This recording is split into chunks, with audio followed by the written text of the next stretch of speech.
welcome. You're watching the 7 o'clock news on CNC3. I'm Rhea Rambali. I'm Ryan Beachu. I'm Jovan Ravello with sport. And I'm Sigoni Mohammed with your weather report. Let's tell you what's making the news tonight. CARICOM to send Secretary General dispute to the CCJ. The Prime Minister welcomes the decision. Homeland Security Minister denies passport shortage, saying 48,000 booklets arrive in September. Days after being denied freedom, the Hadids take their request to the Court of Appeal. In sport, the West Indies records its first Test Series win over Sri Lanka in 2 decades with a draw in Antigua. We've got one tropical wave down, another wave incoming, and some wicked wind action ahead. I've got the details in the full forecast.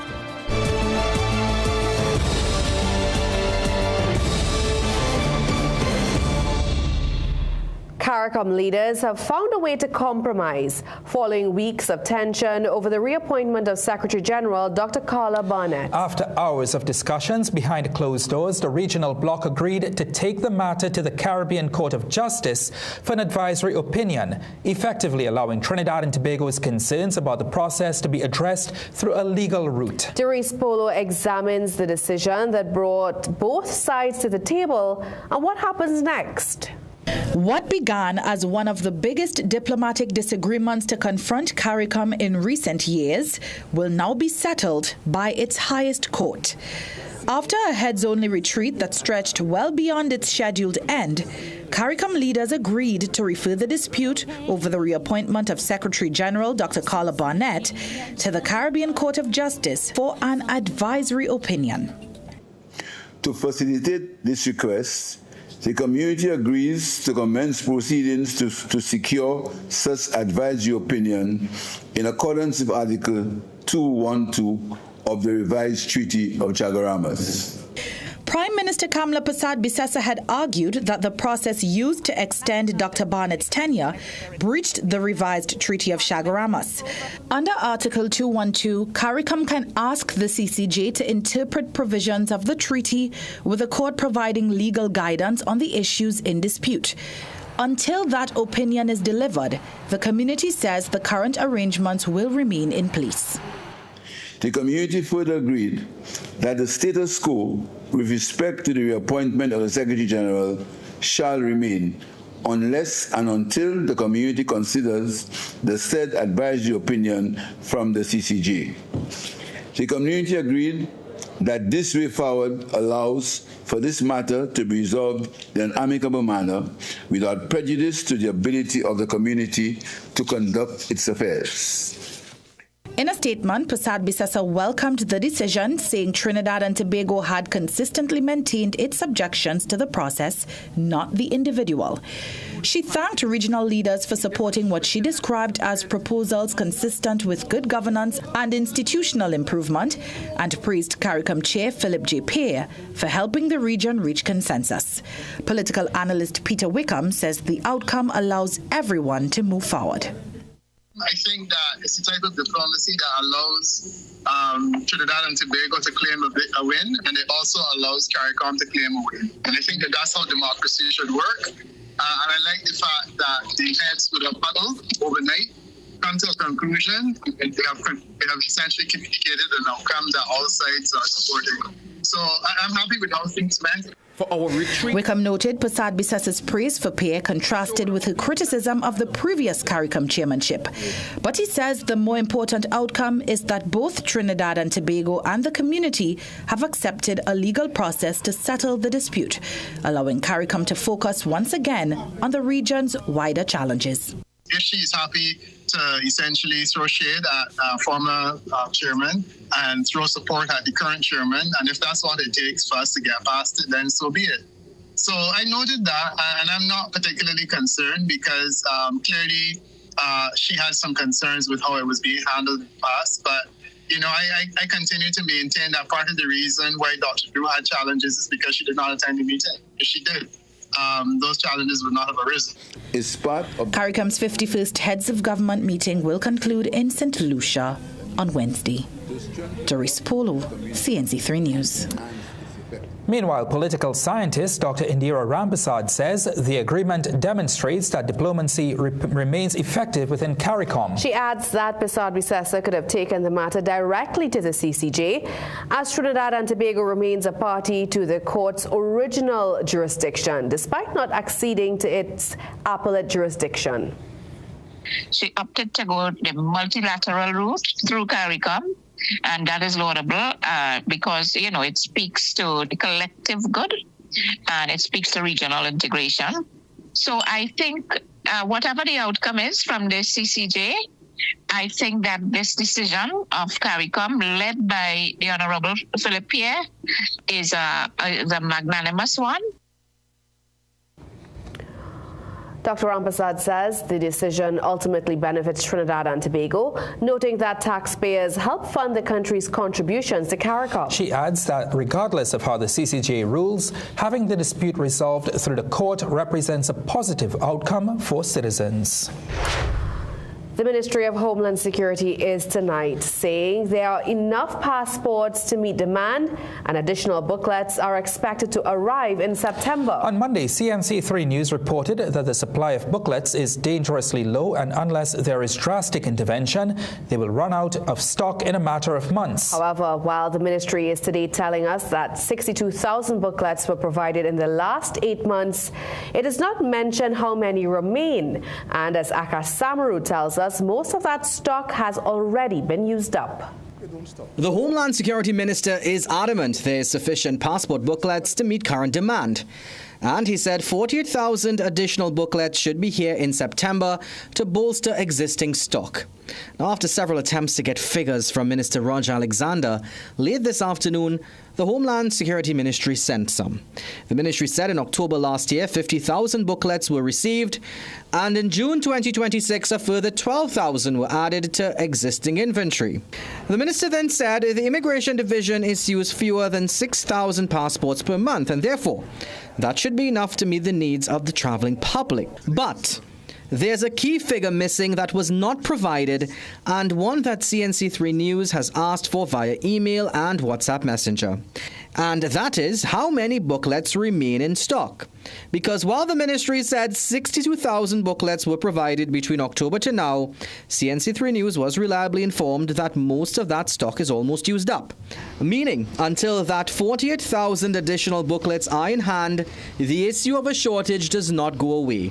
And while the ministry says that citizens can continue to apply for and receive passports as normal, we saw comments on social media today with people saying they are waiting up to 4 months for their passports.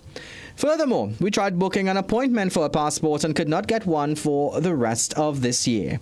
Meanwhile, according to the ministry, it began procuring more passport booklets in March 2026 while advancing plans for a new e-passport system.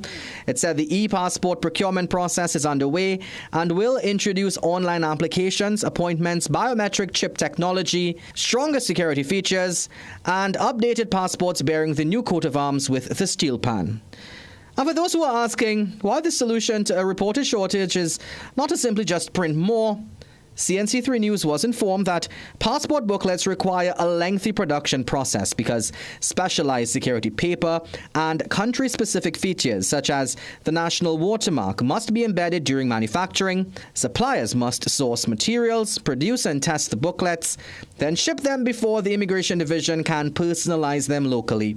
A process usually planned well in advance based on demand. Akash Samaru, CNC3 News. Meanwhile, opposition leader Penelope Beckles is calling on the Homeland Security Minister to come clean with the country on what she describes as a growing passport crisis. Beckles says Roger Alexander has failed a major test of public accountability and must tell citizens how many passport booklets remain. She says the issue is not political but affects citizens who depend on passports for travel, education, medical treatment and work.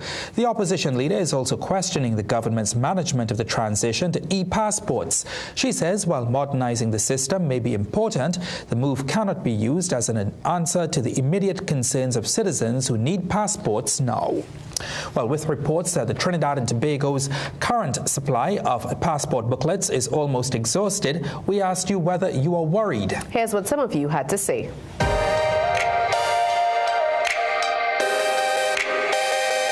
Yes, I am very worried about that because people need to travel. They don't carry up all the prices, so they need to have this available for the public. I think something should be done. I'm not worried right now because my passport will expire next year, so I'll see how it goes next year. Yeah, a bit. Right. Well, the last time I did my thing, I find it take a little too long. It's had to wait long. It will take longer because I had to source it. A little bit, yes. Why? Well, because some of us may have to fly out for in case of family emergency or whatever the cause or whatever the problem is, and we will have to wait longer to get it. And yes, some of us will have problems with that, and it would be a kickback for us as well. So. Yeah, but you see, the thing about it, they had to know how to do this thing properly. You see, when they're doing this thing properly, they take sometimes 4 months, 5 months, 6 months, 7 months onto you. When they're supposed to do it, everything, all the machinery ready, they take your information and they do it on spot for you. Yes, I'm worried because I made an application recently and I know one of my family, he had an emergency and he got a appointment quite in December. And that's kind of ridiculous. Still to come in the news, Trinidad's business community throws its support behind Blue Waters despite the controversy and arrests surrounding its owners. 5 band players granted bail after a confrontation with police at a weekend band launch. Coming up in sport, we bring you the latest from the FIFA World Cup as Messi's Argentina marches on.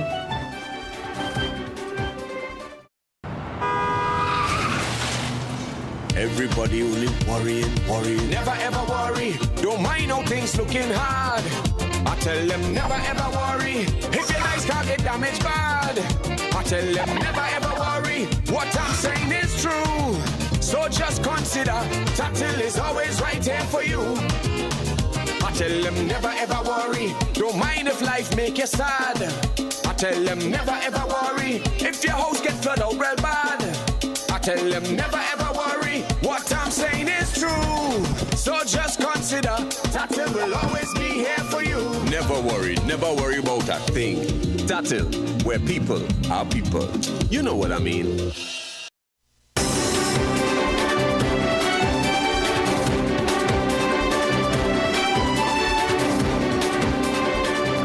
Welcome back.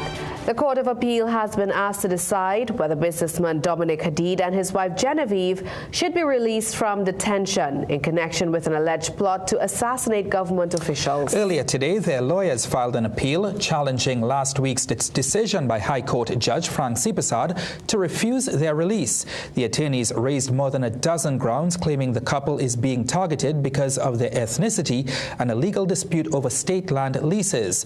They also argued Justice Sipasad erred in ruling that compensation from the state would be sufficient if they eventually win their case. The appeal has been deemed urgent and is expected to be heard before July 27th. The couple and a relative, Star Sabgo, were arrested 2 weeks ago under preventive detention orders issued by Homeland Security Minister Roger Alexander. The Hadids deny any wrongdoing, saying their arrests came after Dominic Hadid threatened legal action over the government's move to terminate leases held by his company. For now, the couple remains detained at prison facilities in Aruca.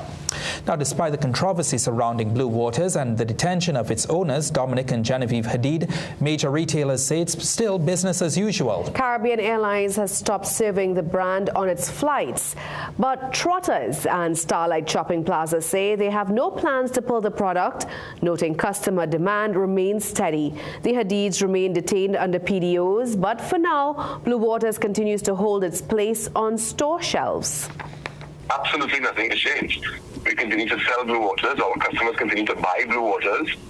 And there is no conflation of the two issues as far as my business or my customers are concerned. At least we have not seen that in the last week or two. Blue Waters have been ordered as normal, in some tables as normal, people walking out of the restaurant with a bottle of Blue Waters as normal. We're selling it as normal. It's only bottled water that we sell at Trotters, and that continues. Unlike Caribbean Airlines, which ordered labels to be removed from its remaining Blue Water stock before being served in the cabin, Starlight Shopping Plaza says it has no intention of pulling the brand from its shelves. CEO Gerald Aboud told CNC3 News the bottled water has earned consumer confidence over many years and still sales remain steady. No drop in sales. People like the water. It's a national brand. They support it, they trust it, and and I don't think that is going to change. People trust the brand, they're loyal to the brand, so we stick with that. Aboud also criticized references to the so-called 1%, saying he believes the term is discriminatory. CNC3 News also observed Blue Waters still being sold through vending machines at several government ministries, despite speculation that government entities were boycotting the brand. Heritage Petroleum has been ordered to ramp up security across its operations as police investigate a wave of sabotage targeting the country's oil infrastructure. Energy Minister Dr. Rudal Munilal says the state company has been directed to deploy additional security personnel, strengthen surveillance and use drones to monitor oil fields. He says investigators believe some of those responsible may have had legitimate access to energy facilities with credible intelligence suggesting possible links to contractors. Dr. Munilal also says the Trinidad and Tobago Police Service is working alongside investigators to gather evidence, expressing confidence that arrests will follow once sufficient evidence is obtained.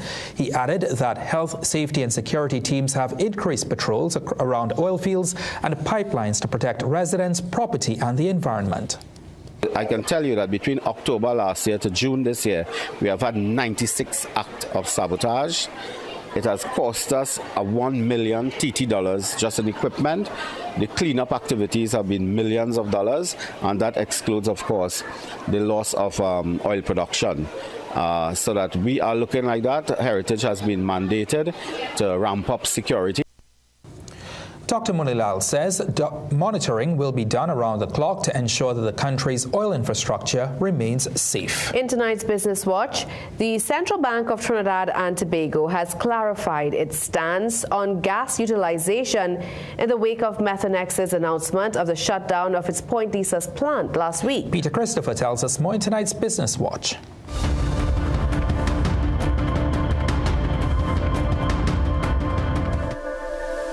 In response to last Sunday's Business Guardian's cover story written by Gregory McGuire, the central bank explains it recalibrates its foreign exchange reserve projections on an ongoing basis and does so using the information provided from a number of sources, including the Ministry of Energy and companies in the sector. In a notice published in newspapers and on the central bank website, the central bank says immediately on learning that Methanex was ceasing operations, the bank contacted the NGC to understand the implications of this for its forecast of foreign exchange and was assured that the gas was going to be allocated to other companies. The central bank continues, the NGC confirmed that there will be no gas left in the ground and indicated for good measure in subsequent discussions the companies which may take the additional gas. The NGC has further stated that there may even be an uplift in the price received and that the arrangement will continue into the foreseeable future. The central bank says it understands well that there are other issues that need to be considered in deriving the overall impact of the decision made by Methanex, and these have also been taken into account in identifying the impact on overall cash flows. The central bank says it reconfirmed on July 6, 2026 with the National Gas Company that the gas is being allocated to alternative uses. Office equipment and technology provider Eric Solis Marketing Limited, or Solis, has advised that its board of directors and the board of directors of its wholly owned subsidiary Business Equipment and Interiors International Limited has approved the amalgamation between Solis and BEI. This move, which was announced via a notice on the Trinidad and Tobago Stock Exchange on Tuesday, is subject to regulatory approval and the filing of the required articles of amalgamation with the company's registry. And now for a look at today's energy and foreign exchange prices. Peter Christopher, CNC3 Business Watch.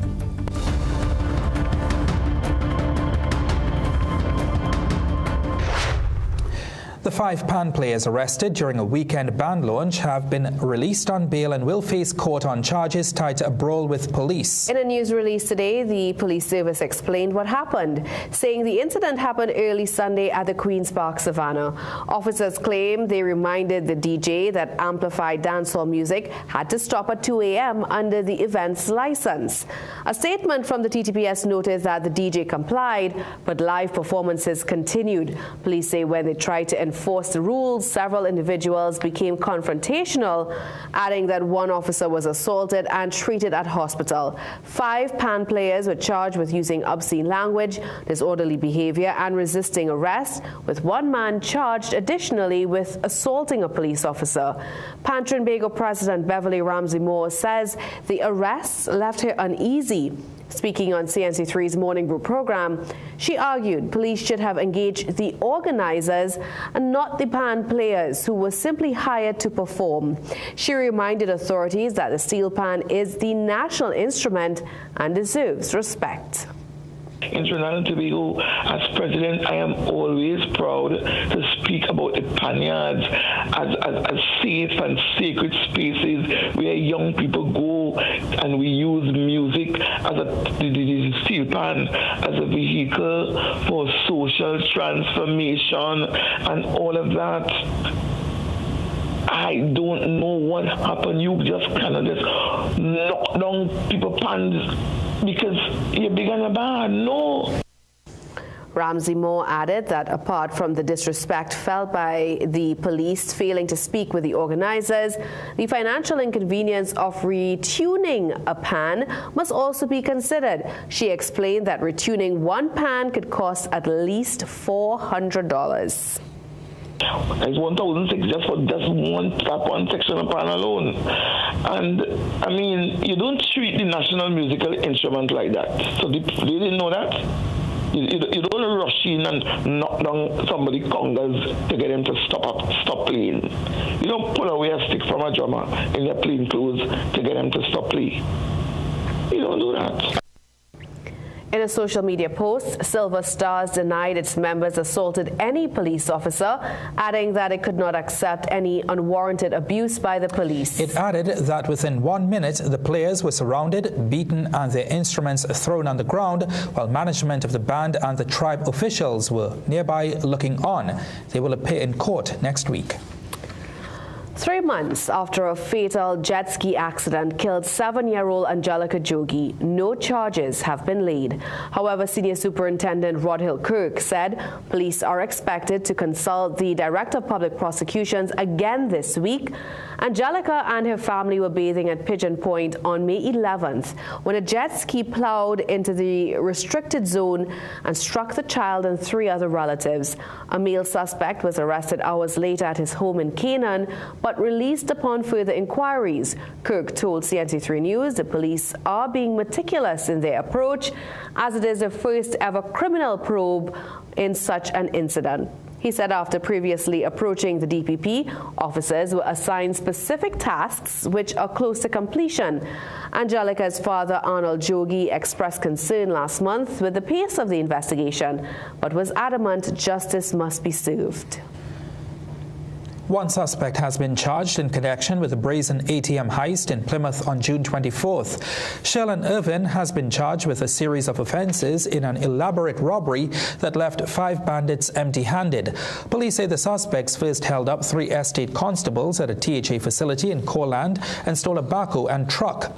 They then made their way to Shelbourne Street, where they ripped the ATM vault from the building but were unable to load it into the truck. Several suspects were arrested days later, but only Irvin has been charged thus far. He faces 3 counts of robbery, 3 counts of false imprisonment, 3 counts of malicious damage, counting house, breaking and larceny. Police told CNC3 News the investigation remains open as they searched for the alleged accomplices.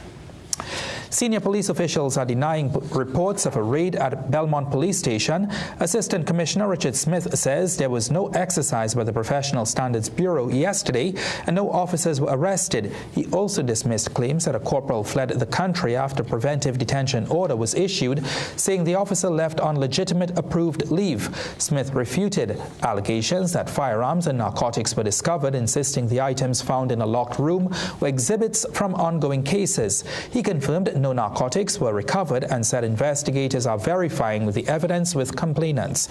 The ACP stressed that the Trinidad and Tobago Police Service is not covering up any wrongdoing and promised that if corruption is uncovered, those responsible will be held accountable. Regional security expert Dr. Garvin Hero is warning that efforts to clean up the Trinidad and Tobago Police Service could face resistance from within the organization. He says those who benefit from the existing system may attempt to frustrate the process through delayed files, selective leaks, and procedural challenges disguised as due process. His comments follow the recent dismissal of 17 officers by the police commissioner. Dr. Hira says the move signals a tougher approach to misconduct, but adds that lasting reform will require strong leadership, protection for investigators, and accountability at every level. Well, for some aspiring police officers, wearing the badge is about answering a call to serve. For others, it's a pathway to financial stability. A former police instructor says, whatever the motivation, policing demands commitment, sound judgment, and the right training. Shane Superville tells us why the CEO of a training academy believes those qualities matter long after recruitment. The Trinidad and Tobago Police Service needs more officers, but as recruitment continues, the bigger question isn't just how many people sign up, it's why they're joining in the first place. For 27-year-old Justin Bob, the answer is simple. With several family members having served in the police service, he says the career felt like a natural calling. But he believes anyone considering the badge should be clear about their motives. Just remember what you're doing it for. You know, don't go there without negative mindset. Don't go there because you just want to have a gun. Don't go there just because you want to be able to beat up people and you want to take your frustrations out on people. But not every aspiring officer believes passion is what's driving recruitment today. Kimberly, who asked that only her first name be used, says many of her peers see the profession as a path to financial stability. I think that most persons right about now would be joining the police service more for like financial stability rather than joining because this is something that they are passionate about and something that they want to do. Former police instructor and CEO of Asthma Security Training Academy, Oloyemi Mashama, says that mindset matters, as he warns that policing is a career where a single lapse in judgment can have life-changing consequences. Are you willing to gamble your life? Because your life is not just if you're dead alone, you know. You could make a jail and end up your whole life changing because you went the wrong way. So if you don't have a genuine passion, leave the people service alone. But even recruits who join for the right reasons still need the right preparation. Mashama, who now consults with law enforcement agencies across the region on self-defense techniques, says too often officers are expected to handle dangerous situations they were never adequately trained for. It is very unfair to police officers that what they are expected to do on the outside, they have not been trained to do. So the public sees them and say, well, these are officers that should know. Most times, they don't know. With the TTPS continuing its recruitment drive, Mashama says attracting more officers is only part of the challenge. He believes recruiting the right people and giving them the training they need throughout their careers will ultimately determine the quality of policing the public receives. Shane Superville, CNC3 News. All right, let's tell you what's still to come in the news tonight. Young boy battling rare liver disorder to get help after state intervenes to fly in a medical specialist. Still to come, tomorrow's weather isn't just about heavy showers. A high wind alert means strong winds are at play. to Jimmy Boo Super Serious July Sale for seriously supersized savings. Get the year's biggest savings yet on textile, curtains, home goods, and much more. Seriously, shop the Super Serious July Sale today at Jimmy Boo in Barataria and Port of Spain. Discover your favorite treat with Casey Candy Gummies. Sweet or sour, dive into a wave of fun shapes and flavors. Our halal gummies are made with fruit juices, and every bite is packed with fun, chewiness, and pure deliciousness. Perfect for an everyday snack, birthday parties, or lunch boxes. Make your snack time irresistible. And enjoy your day with Casey Gummies. Score big at Passad's The Food Game with our mega month-end deals. Big savings on Ibis all-purpose flour 5 kg, now only $27. Nescafe Instant Coffee Classic 170 grams, now only $60. Lucasade Energy Drink 360 ml, 2 for just $20. Fresh Harvest Soybean Oil 1 gallon, now only $64.99. Cotonnier Bathroom Tissue 24 pack, now only $32. Oba Spaghetti 300 grams, 5 packs, now only $20. Crown Parboiled Rice 8 kg, just $64.99.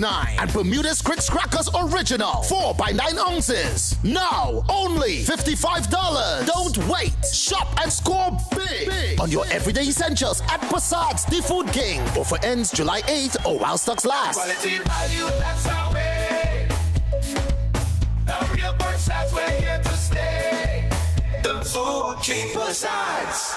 Visit Tire Clinic Marketing, New Truck and OTR Tire Service Center at number 30 and 32 Montrose Main Road, Chabonas. Call today at 665-8973 or 672-3419. Alignment services available. Tire Clinic Marketing, Truck and OTR Service Center. A tire for every need.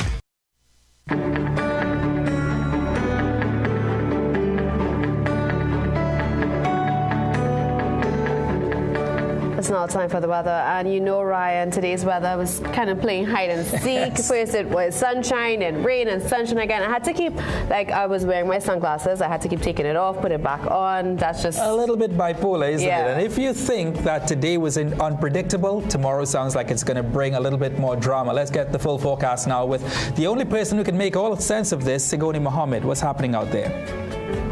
So 1 minute the sun is shining, the next it's raining across half the country, and before you can even find your umbrella, the sun is back out again. And that's the kind of weather we've been dealing with today. Classic peekaboo showers keeping us guessing, but tomorrow the weather steps up a gear. Firstly, let's get through the night where conditions remain fairly quiet before a high wind alert takes effect. And that's because the Trinidad and Tobago Met Service has issued a yellow level alert, which comes into play at 11 tonight and will remain valid until 2 p.m. on Thursday. Now, forecasters say there's a high chance of winds gusting and exceeding 35 to 55 kilometers per hour, especially in and around showers. And those winds could be strong enough to blow around loose outdoor furniture, even your garbage bins. It could damage unsecured roofs and even bring down tree branches or weak structures. So if you have anything outside that is not tied down or livestock that needs shelter, hey, now is the time to secure it. Now, for the remainder of the evening, what we expect will be mostly settled conditions with a light breeze and just an odd shower taking us overnight. Temperatures will be a comfortable mid-20s, and then into tomorrow, well, we are tracking an approaching tropical wave, and as it moves closer to Trinidad and Tobago, it will combine with a strong low-level jet to bring those gusty winds and scattered showers, some of which could be heavy at times. And there's also a mild to moderate concentration of Saharan dust haze, which will also linger across the islands, keeping skies hazy and even reducing air quality. So if you're sensitive to dust or have respiratory conditions, remember to take the necessary precautions. But the biggest player tomorrow isn't the rain, it isn't even the dust, it's the wind. So what we'll be looking out for will be fair to partly cloudy skies, hazy to breezy to at times windy conditions. We've got scattered afternoon showers and a low chance of an isolated thunderstorm. Now, if you're heading out on the open waters, seas here will remain moderate, with waves reaching up to 2.5 meters in open waters. However, conditions can become choppy to locally rough in and around those heavier showers. And while there is no spring tide event in effect right now, small craft operators should exercise extra caution, as the stronger winds can make open waters more challenging challenging than usual. So pay attention to the advice of lifeguards, and if you're heading out on the open waters by boat, be prepared for changing conditions. So let's wrap this up, right? Tomorrow won't be just about scattered showers, but it will be about a windy day ahead. So expect a mix of sunshine, showers, gusty conditions, and a little Saharan dust thrown into the mix, and rougher conditions at sea. So if you're commuting or simply drying clothes outside, tomorrow is definitely a day to keep one eye on the sky. That's the forecast. That's it from me, you guys. All right, thank you so much, Siguni. Well, still to come in the news, 6 blind and visually impaired students excel at SEA. Tonight, we hear how one Tobago student refused special treatment. Hey, theater junkies, it's that time again for John Thomas's Showtime! One night only. Saturday, July 11th, Queen's Hall. Big voices, unforgettable music, and Broadway magic.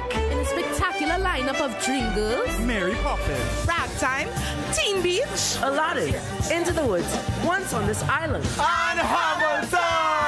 Get your early bird tickets at Bobarista Movie Town, Port of Spain. Anthony's Floral at Ballpark Plaza, Michael and Jody's at Gulf City Mall. All Dobom locations and islandlytickets.com. See Believe social media pages or contact 754-0134 for details. Showtime! One night only at Queen's Hall. See you there! Breaking news. Something serious is sweeping the nation. Get seriously supersized savings on textiles, home goods, and much more in Jimmy Abood's Super Serious July Sale. Shop now at Jimmy Abood in Barataria and Port of Spain. Welcome to Holiday Inn Express and Suites. Do enjoy, Stacey. You want some coffee? Can I have a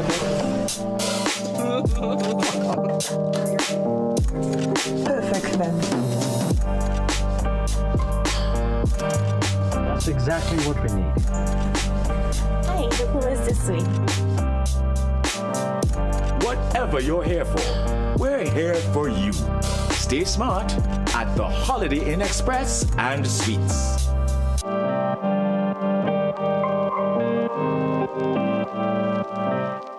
Step into ABC Doors and Windows, where quality meets variety.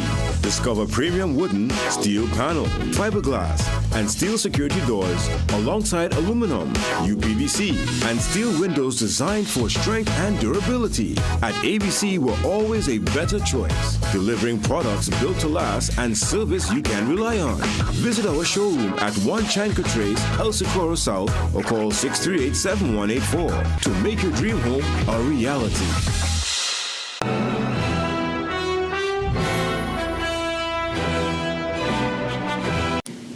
Some of us like to test limits, but there won't always be second chances. Obey the speed limits.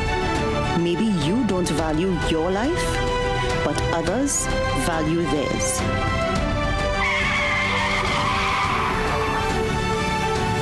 A message from the TTPS.